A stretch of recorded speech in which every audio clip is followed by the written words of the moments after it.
Have you got employees? You might want to listen to this.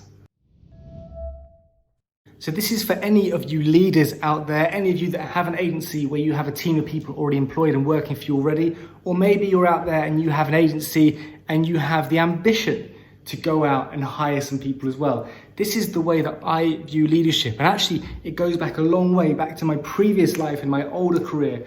And I was fortunate enough to work with some really, really important and big CEOs and CMOs in all different corners of the world, actually in lots of different continents as well, in Asia, South America, all over Europe, parts of Africa as well.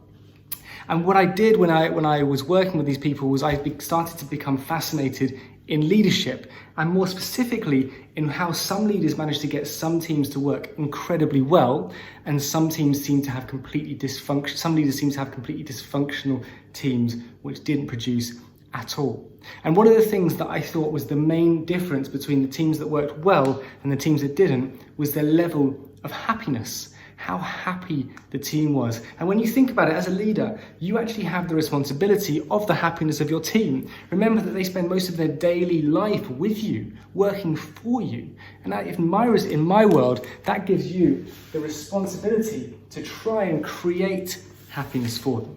And if you were, as a leader, you put your effort into making the life and the work of your teams pleasurable and enjoyable, how much more positive impact is that going to have on their life, and for you having a positive impact in the world as well. The funny thing is, what I saw was this happiness level wasn't just about doing something good, it actually, like I said, made the teams perform better.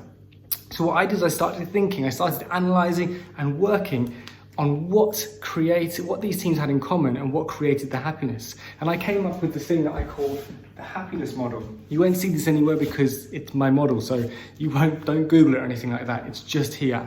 And the happiness model had three core elements. The first element was recognition.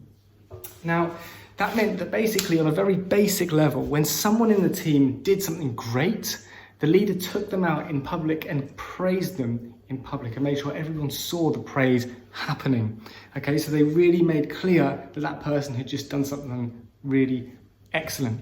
And they recognized them in public. And what this did was had an amazing effect on the motivation of the rest of the team, because the people that saw the person being praised, they thought, actually, I want to be praised as well. I quite like the idea of being praised. So they did everything they could to do the right thing, to exceed their bosses or their leaders' expectations, and then get that praise as well. So the positive recognition was great.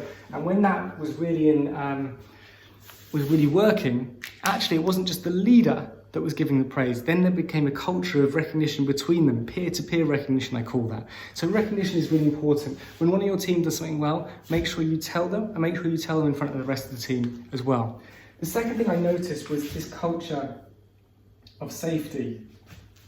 And I don't mean health and safety, I'm sure they took that very seriously as well, but I mean psychological safety. The leader made very clear that within the culture and the environment of the team itself, everyone was completely safe.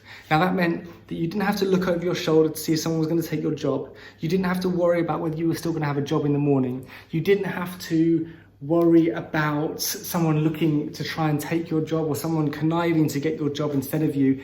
It was a very safe culture.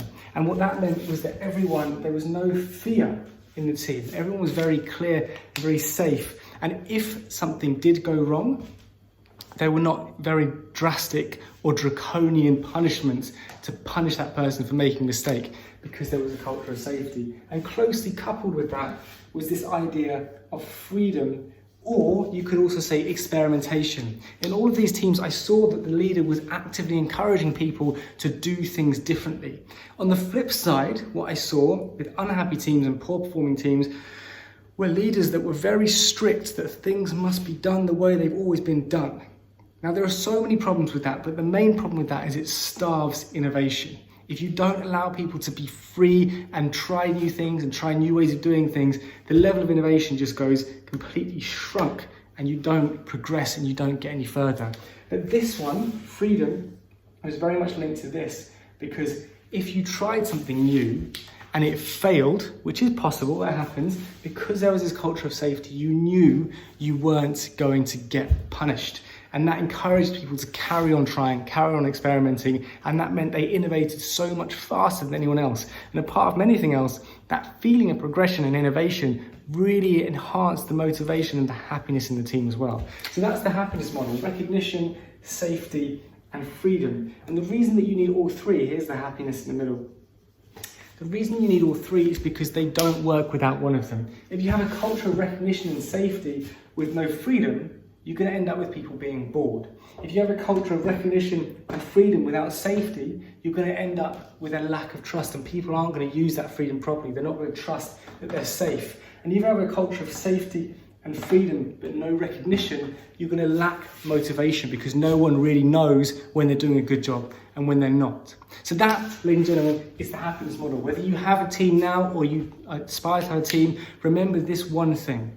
It's so important that you realize the impact you can have on your team's life. And from my book, your job is to inspire them and fill their days with happiness as much as you possibly can.